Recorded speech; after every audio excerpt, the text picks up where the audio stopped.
This is 7 News, the voice of the Central West. Tonight, the Optus outage has businesses calling for help. Residents shocked by the EPA's reports on Cadia. I'm Daniel Gibson. Later on this news hour, dozens of Sydney businesses smashed as shop owners were left helpless. And back on his feet, Glenn Maxwell's double-century heroics. 7 News begins now. Good evening. An unprecedented network outage has left millions of Optus customers in the dark, grinding business and industry to a halt. It took hours for the telco to begin restoring services, and tonight the damage to Central West businesses is being counted. A sign that says it all from Optus customers. An unplanned outage causing chaos for residents and local businesses. It's had a pretty fair impact.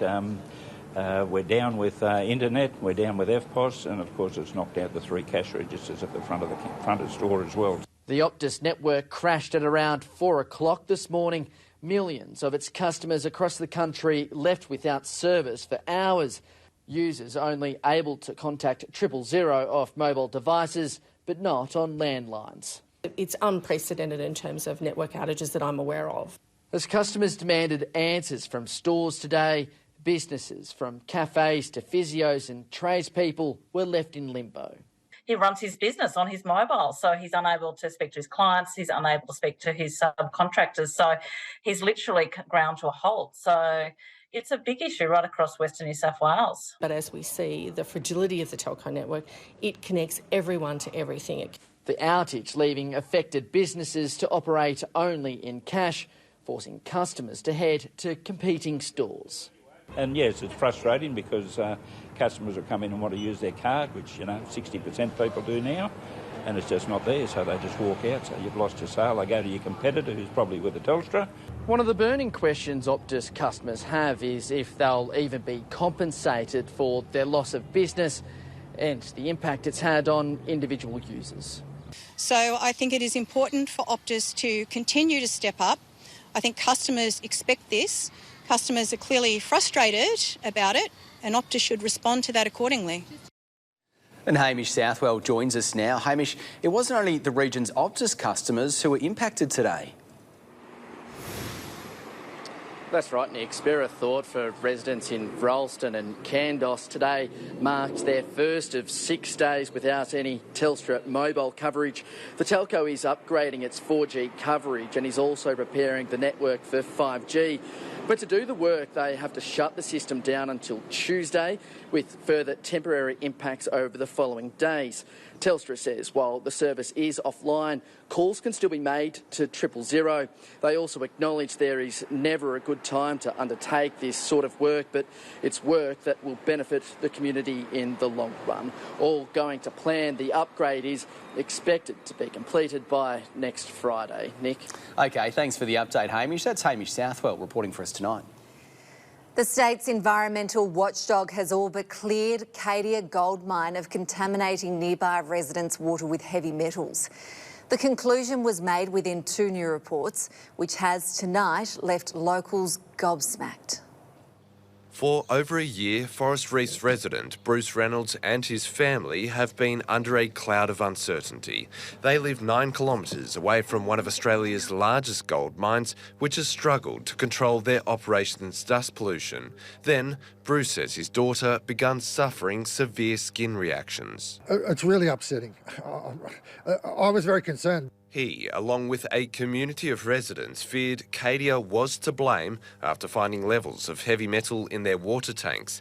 The Environmental Protection Authority stepped in, but now, after months of testing, they have found no significant link between sediment and heavy metals discovered across properties and the proximity to Cadia Gold Mine. I'm gobsmacked. I'm lost for words that how the EPA could come up with that statement.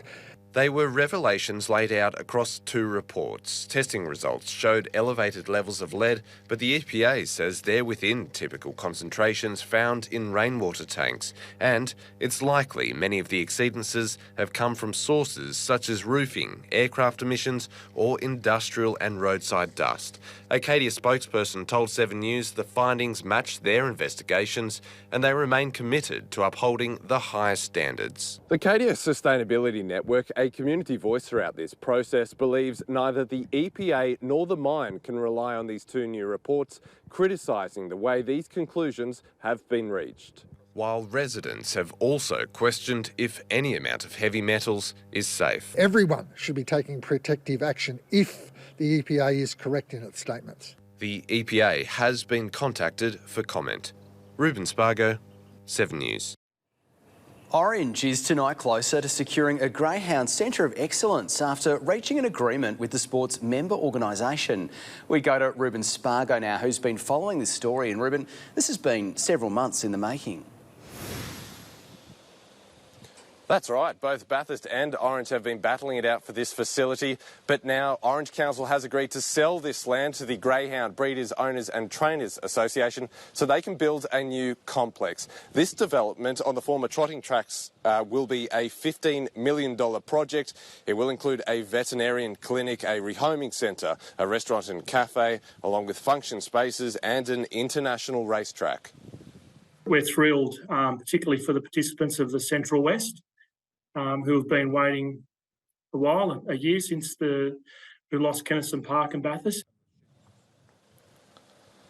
We're told the door isn't completely shut for Bathurst, but a similar or better deal would have to be reached fast. At the same time, the sale of this land will now be finalised as the Greyhound Association looks to begin construction as soon as possible. OK, thanks, Ruben. That's Ruben Spargo reporting for us tonight. Health authorities have issued a thunderstorm asthma alert.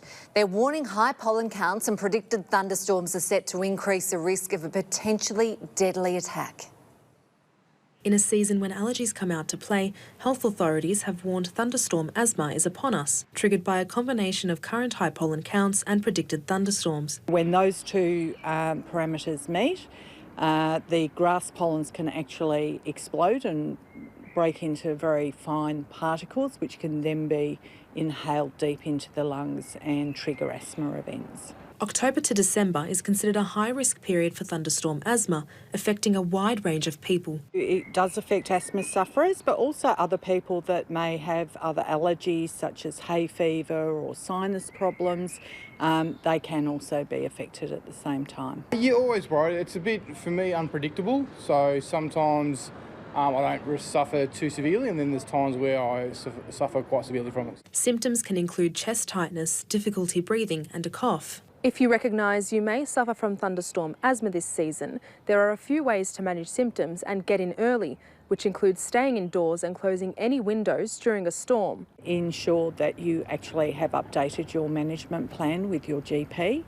Ensure that if you are taking preventer medications, that you're taking them daily and appropriately, and also to carry your reliever with you at all times. Thunderstorm activity can either be monitored on the Bureau of Meteorology website or CSU send a thunderstorm warning alert onto my phone to make sure that I'm prepared for asthma and with the thunderstorms coming and that sort of thing. Those who notice symptoms worsening are urged to phone 000 or visit their nearest emergency department. Rochelle Ponikovich, 7 News. Well, Kirsty is here now for a look at how today's weather shaped up. And Kirsty, some showers about for some and a little bit of everything today. Yeah, that's right, Nick and Maddie. Certainly a lot of weather around. Hello, everyone. We've seen some areas of heavy rainfall. In fact, Orange Airport was hit with 19 millimetres of rain in just over an hour at lunchtime.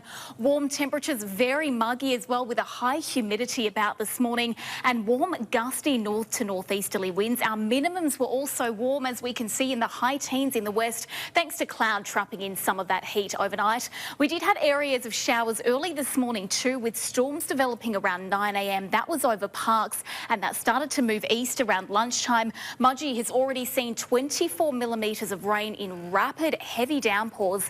10 millimetres of that fell in just 15 minutes. Clearing skies overnight. That is ahead of increasing showers again tomorrow. I'll have a look at that forecast a little after sport, guys. Thanks, Kirsty. See you in a couple of minutes. Still to come in 7 News, a highly anticipated program for our aged care residents rolled out in Orange. And concerns the region's fields of gold may not be as profitable as expected. And a little later on this news hour, questions grow over how the war will end as Israel forces make their way into the heart of Gaza City. Plus, a driver faces court charged over the crash that killed 2 teens in Sydney.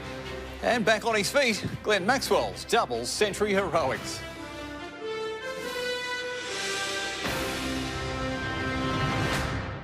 Welcome back. The canola harvest is upon us, with farmers in the Cowra region busy windrowing their crops. But with changes to the global economy hitting hard, profit margins might not be as high as hoped. These canola plants yet to be windrowed are now heavy with seed pods, but the weight isn't being felt in farmers' pockets. Well, at the beginning of the year, the canola was up around about the $800 a tonne. At the moment, I checked on it yesterday, it's about $560 to $600, so it's down quite considerably. With a large amount of Australian canola exported to the EU and China, the global economic climate has a large impact on pricing, though local canola tour operator Alan Vorius still thinks it'll be a successful season. It's a very good, profitable crop, even at that prices. Canola farmers are also facing unfavourable weather conditions. The area saw up to 30 mils of rainfall last weekend, with showers also rolling through today. Rain is welcome news in the Cowra region. However, it is slowing down the canola harvest. Only 20% has been harvested so far, with farmers hoping to finish in the next few weeks. The wet weather is especially untimely for the crops that have just been windrowed. The plants will need to be completely dry before seeds can be threshed from the pod. Once it's windrowed, it takes usually about 7 to 8 days if it's nice and fine. But if it has a bit of a shower rain on it like this, you've just got to wait until probably another 4 or 5 days. But with the demand for canola oil projected to rise over the coming years, farmers may have an incentive to keep farming the picturesque crop. Charlotte Wallen, 7 News. A program promoting wellbeing and inclusivity has saddled up in Orange. Cycling without age is being rolled out in the Colour City, and already it's proving pretty popular. Sitting pretty and riding high, Nancy and Heather treated like royalty as they enjoy the first official Cycling Without Age Orange trip through Cook Park. Oh, something different, isn't it, Nancy? Sit back and ease and watch the world go by. We didn't get tipped out. Safety the top priority for the volunteers who have been training to pilot the special e-bike, along with having fun. Make sure you learn how to control the trishaw, but also just how to have fun with the passengers. Talk with them, engage with them, and really make sure that they have a great time. The program has been hugely anticipated in Orange, with 5 aged care facilities getting on board. It will allow 16 residents a week to enjoy a gentle ride at either Cook Park, Gosling Creek Reserve or the Botanic Gardens. Yeah, it's perfectly safe, and and we go slowly enough so they can enjoy what they see. And the beautiful trees and flowers. It's lovely. And the impacts for aged care residents could be substantial. Definitely mood enhancing. It will also provide our residents with independence, a sense of control in their life. And a new opportunity to connect. And it's also going to give our families a chance to engage with their loved ones away from the facility, but in a safe and controlled environment. Funding from multiple community groups and the state government ensuring the European-designed trishaw could be purchased. The 30 volunteers from the Orange Treadleys providing pedal power and enthusiasm. Every time I've had anything to do with any of the volunteers, they have just shown the pure love that they have for this program. Hear their stories and just engage with them. It's really great fun for both. Michelle Cook, 7 News. Still to come in 7 News, a bunch of outlaws from the West steal the inaugural Tremaine Copeland Cup. And the state's best junior softballers deliver some massive hits in the Under-12s Championships. Tomorrow on Sunrise, why ponytail facelifts are all the rage. Strange name, but the results are eye-catching. And Milk Wars, it's utterly crazy. Look at all the different types. We break down what is best for every age group. See you in the morning. Welcome back. Orange District Softball Association has hosted one of the biggest state championships of the year. Under-12s teams from all over New South Wales hit the diamonds in the Colour City. 2 days of competition, countless balls pitched, hundreds of runs batted in. After all of that, the boys' mixed state championship grand final was decided by mere feet.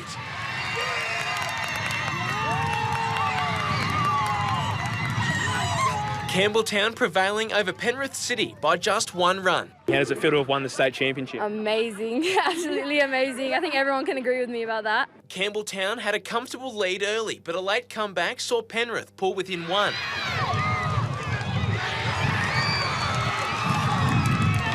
With the tying run on third base, Penrith made a last dash for home, but came up short.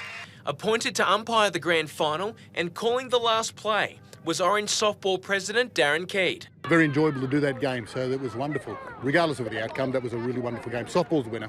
The girls' grand final saw softball powerhouses and long-time rivals Manly Warringah up against North Shore. Manly jumped out to an early lead and didn't look back, winning the state championship 9-0 over Shore. Relief. Yeah, relief, because we lost last year. By 1 point. So it's good. It's a good feeling. Hosting 14 teams that battled it out over 2 days. A job well done by Orange District Softball Association. As you can tell, mate, we finished off really well, and I think everyone's just loved it. That would be an understatement. The fields are great. 10 out of 10 would play here again. Mac Reith Snare, 7 News. Our region's rep cricketers have gone head-to-head in a brand new competition. The first ever T20 Bash has been contested, playing for the first Tremaine Copeland Cup. Central West Wranglers hosting Western Plains Outlaws in Bathurst. In the first of 2 games, the Outlaws set the Wranglers 151 runs for victory. The visitors' fielding innings got off to a great start. The Wranglers were reeling early but managed to steady the ship. We've just got to bat in partnerships from here on. Really knuckle down, do the hard yards first so then we can launch at the back end. The boys from out west kept the pressure on, constantly asking questions of the Wranglers. The runs began to dry up and the Outlaws struck again. Matt Purse would take 4 wickets as Western Plains went on to win the first T20 by 26 runs. In the second match, it was much of the same. This time, Wranglers won the toss and had a bat. Tanveer Singh top scored again for the Wranglers, helping them post a score of 6 for 161. Thanks to a quick-fire 75 from Ed Murray, the Outlaws chased down the runs with 6 wickets in hand and an over to spare. The inaugural Tremaine Copeland Cup is headed west, with mixed feelings surrounding the new format. I liked the Plan B Bash in the previous years, the way it was. It gave a bigger variety of cricketers a chance to play at the SCG, which is massive, whereas this year it's different. The new T20 Bash was also contested by under-16s and 18s rep teams. The Outlaws coming away with wins over the Wranglers in every game but one. Mac Reith Snare, 7 News. After the inaugural Tremaine Copeland Cup, Western Zone Cricket has named 2 rep teams full of our region's best cricketers. The teams will contest the Country Championships and the Plan B Country Bash in Orange later this month. Dubbo's Marty Jeffrey and Gilgandra's Matt Everett will lead both sides as the teams take on some of the best cricketers in the state. A trio of Central West cricketers have helped New South Wales to its first Sheffield Shield win in 625 days. The Yeovils' Chris Tremaine, Cowers' Daniel Hughes and Young's Nathan Lyon have led the Blues to victory over Western Australia. It's the team's first win in 16 matches, and front and centre in the victory was Chris Tremaine. Edge wrapped on the pads and given! Tremaine gets his man and they've got 2 before tea. Tremaine finished with 7 wickets for the match and Daniel Hughes scored 20 runs. Nathan Lyon collected 3 wickets in his return from injury to help the Blues beat the reigning champs inside of 3 days. Up next in 7 News, Kirsty is back and she's got your local weather forecast. That's next. Hello again, everyone. Rain-bearing troughs and a low-pressure system over New South Wales are triggering showers and thunderstorms, some of which could become severe. We are also expecting warm winds and humid conditions thanks to a high-pressure system which is drawing warmth into the state but creating instability. The wet weather does look to ease by the weekend, but we will also feel temperatures skyrocket and see our fire danger ratings increase. The Central West could see some decent rainfall overnight tonight and throughout tomorrow. Over the coming week, we're expecting around 15 to 20 millimetres for the slopes and plains. Heavier showers are possible towards the ranges, particularly if those severe thunderstorms develop.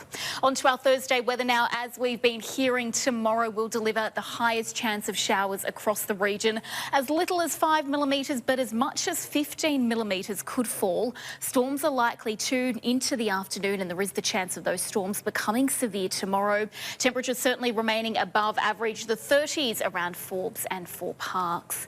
Wet weather beginning to ease for the end of our working week on Friday, though we could see a millimetre or 2, but the chance of rain will drop back to around 30 to 40%. We are expecting heat to build, though. Nyngan on Friday expected to reach 35 degrees and soaring to the high 20s for parts of the tablelands. Winds blowing north to northeasterly, relatively light for most of us. Lithgow a top of 25 degrees rather. On Saturday, though, we could see maximums in the west hit the high 30s, possibly into the 40s, with maximums soaring more than 7 degrees above average. Dubbo 36 degrees on the way. That combined with gusty winds will see our fire danger return to a high level for both the upper and lower Central West Plains. Even orange, clear skies, 28 degrees for our Saturday. Through to the next 7 days, looking hotter again on Sunday, a top of 38 in Dubbo and a maximum of 29 for orange. In fact, we're not expecting a huge reprieve from this heat until at least mid next week. Some very hot weather on the way following an unsettled 24 hours ahead. Yeah, very, very warm weekend. Thanks, Kirsty. See you later. And that is your local news for tonight. Thanks for watching. You can always catch up on our website or, of course, at 7plus. Right now, though, Dan has your national news. Have a lovely night. We'll see you again tomorrow night from 6 o'clock. See you then.